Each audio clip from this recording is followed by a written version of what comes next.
Bravo! I trust you're not still upset, Raiden. About telling George about me? Look, let's just drop it, okay? Gladly. I'm just glad I was able to assist you in operating the cryo preserver anyway. I know, Doc. Not that it's so difficult. With that pipe, you simply immerse the organs in the artificial plasma inside. Yeah? I wouldn't think it was so easy to keep organs alive. How's it work, anyway? Oh, it's quite simple, really. It uses chilled nanomachine-infused artificial plasma. That suppresses the metabolism and regulates the oxygen intake of whatever is stored inside. The nanomachines are fully self-pumping. Once hemoglobin is detected in the local environment, they release a flow of plasma into the organ where the body's original plasma is still present. When George's body was inserted into the storage cabin, artificial blood, chilled nearly to freezing point, automatically flowed in at the points of amputation. This dropped the internal temperature of the parts from 36 to 10 degrees centigrade. The result? The effective suppression of all metabolic activity. The plasma was also fine-tuned to keep the SpO2 level inside the organs at 90% or above. The synergetic effect of all this allowed the brain to reach the regenerative treatment facility quickly, before any cell tissue was damaged at least. A most effective device, I must say. A micro gas turbine engine enables it to operate completely autonomously as a standalone unit. Would have been tough to lug over to the hospital otherwise. Truly state-of-the-art indeed. I suspect it cost as much as a well-stocked emergency ambulance. At the risk of speaking inappropriately, this group certainly knows how to use its budget. Guess I should be glad these guys have got so much money to throw around. So how long can George use that medical body he's in right now? Well, the body's full shelf life has yet to be proven, but with regular maintenance, I would imagine 10 years or more. However, this is also a child's model. It will need to be replaced as he grows mentally and emotionally. But things have come together pretty well overall. Guess that's gonna be a problem, huh? It will. Also, this is the only body of its type I could procure on such short notice. I'm afraid the other brains will have to make do with their VR environment for now. Yeah. It just doesn't feel right that George gets the only body, though. Well, it was you who implored I do something for him, no? I assumed prioritizing him was called for. Yeah, and I appreciate it, Doc. It was a pretty stressful moment. We will have many more brains to watch over before long, I fear. Something I don't entirely mind, I should note. The more research subjects I have, the better. Still, some sort of decision regarding their long-term care shall have to be made soon. It will be some time before we're able to monetize any of this research, after all. As much as I might like to, I can't run this lab on good intentions alone, you know. Yeah. We need to come up with something, and soon, for all our sakes. We should be able to mass-produce child bodies in very short order, at least. By the way, I have a helicopter crew on standby to bring the brains back here should the need arise. I, too, will be departing in a little while. Much appreciated, Doc. Consider it an angel investment. Who knows what sort of new business I may be soon pioneering here. Quick question, Doc. Yes, Raiden. Doc, those kids, how are they feeling? Oh, after the chloroform, you mean? No need to be concerned. Thanks to your quick actions, the effects have already dissipated. Good to hear. Why the hell were they using chloroform? I thought they stopped using it as an anesthetic ages ago. Correct. Sevoflurane or isoflurane are the preferred inhalation anesthetics today. However, chloroform is still quite useful as an organic solvent. In certain doses, mind you. Otherwise, as that cretin mentioned, it can be a bit dangerous. It certainly turned out dangerous for him. Yes. In any case, its properties make it useful for an assortment of applications. The chemical synthesis of medication, for example, or creating the coolant used in modern cryopreservers. Fascinating. Indeed. Well, Raiden, wonderful work. Had you waited any longer before breaking the glass, things might not have turned out as well as they did. How's it going with the brain units, Doc? Any problems? Oh, they could not be better. They're being kept at exactly 36 degrees Celsius with a steady, uninterrupted supply of oxygen and glucose. Synchronizing them with our equipment posed some difficulty, but everything's perfectly stable now. That's good to hear. What kind of VR are they getting? I prepared very comfortable rooms for each and every one. It's not quite Schloss Neuschwanstein, but each one enjoys the equivalent of a 4-star hotel suite. Every room includes an attached pool and an extensive library of on-demand video programming. 3 meals are delivered daily, and while we're only able to do so much vis-a-vis taste sensation, it should satisfy the psychological need for food, at least. Doesn't sound too bad. I wouldn't mind a little VR training like that for a change. Oh, be my guest. I'd like to experience it for myself, you know, but for now it is available to cyborgs only. Exciting work is being done in the realm of invasive brain-machine interfaces, but there simply isn't much demand for it at the moment. I guess not too many folks are willing to stick electrodes in their brains just for a taste of VR. Perhaps, but the sense of reality is considerably improved over nanomachine-based non-invasive methods. If prices were kept low enough, I imagine the video game industry at least would clamor for it. Who coded the virtual hotel? An assistant. He used to write VR programs for UGs, but now specializes in cyborg software. A bit of a niche right now, yes, but when brain-machine interfaces take off, it will be a big business. The children's accommodation is a reworked version of the original beta software he built. The room's 3D models are all made using free libraries. It couldn't have been easier. I wish everyone loved their work as much as you do, Doc. They don't go stir-crazy, though? Cooped up in their rooms? There's little I can do about that. Creating an open world would take orders of magnitude more resources. What about communication? Another weak spot, yes. The NPCs available to us are all for military training purposes.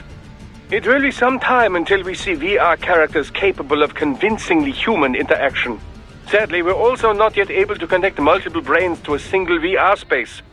My assistants are operating virtual agents to give them a bare minimum of mental care.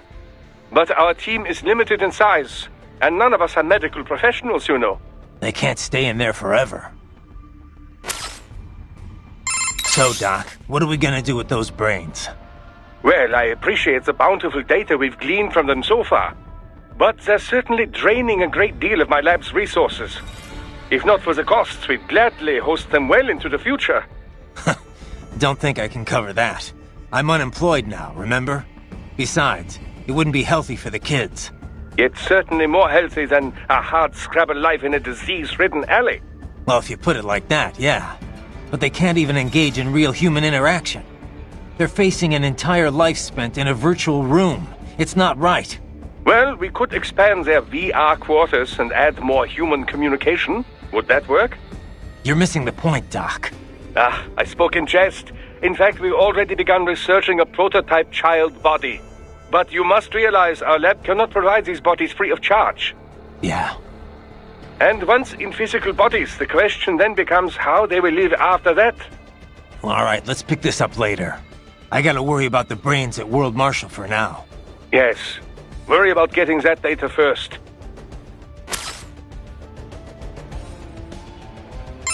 So, autonomous gears against remote gears? Which one do you think's got the advantage? Well, you cannot make a valid comparison between the two so easily, you know. You must take the relative specs of the models into account, the skills of the operator, and so forth. I suppose so. All things considered, remote gears do indeed hold the advantage, in most cases at least. And I get the feeling you're gonna tell me why. This type of remote weapon can be traced back to Germany, you know. World War II. The Wehrmacht employed a remote-controlled mine called Goliath, with tank-like treads on either side. The operator could send it over 600 meters into enemy territory before detonating its payload. Germans certainly did have a knack for weird new weapons back then. If I may continue. Now, UAVs, unmanned aerial vehicles, began to proliferate in the 90s. They were equipped with cameras, enabling the operator with a much greater degree of control. But it took 20 more years before autonomous craft would gain wide acceptance. Makes sense. The AI wasn't good enough until just recently, right? Correct. Target location and course correction were not a problem, of course. GPS solved all that. But target selection or base defense, these types of objectives require extremely complex AI routines. It was only with the advent of optical neuro AIs that such a thing became possible. Neuro AI was developed using a completely new paradigm in computer architecture, you know. Not the von Neumann model, which served as a standard up till that point. Neuro AI was modeled after the human brain. It can learn and mature entirely on its own. Like the Patriots AI, just on a smaller scale. Indeed. It cannot copy or rewrite data, but the structure does solve several problems quite well. The frame and symbol grounding problems, to be exact. It gives the AI flexibility within unknown states. But such a system still lags behind the average human in speedy decision-making. Also, as they cannot converse, they cannot demand or accept surrender, or avoid such unnecessary conflict. And as you know, such tactics are often the most effective strategy for victory. So yes, the fact that they do not require a human soldier as a pilot is an advantage, purely in terms of resources. But in a hypothetical battle between two identical UGs, the remote gear tops the autonomous model, no question. Got it. I'll keep that in mind. Of course, even the remote gears have some AI these days, to handle balance and other minor details. So, the line between remote and autonomous UGs grows less and less distinct every day. So, Doc, what are we gonna do? If not, it's... Well, if they're fate... Yeah. And... I gotta... Yes. Your earlier actions were reckless, Raiden. Not to mention the damage to a perfectly good car. I knew the risks when I decided to go through with this. Besides, the car was mine. Maverick sold it to me. It's not meant for private use. It was made for ops like this. Regardless, your approach has proven most antagonistic.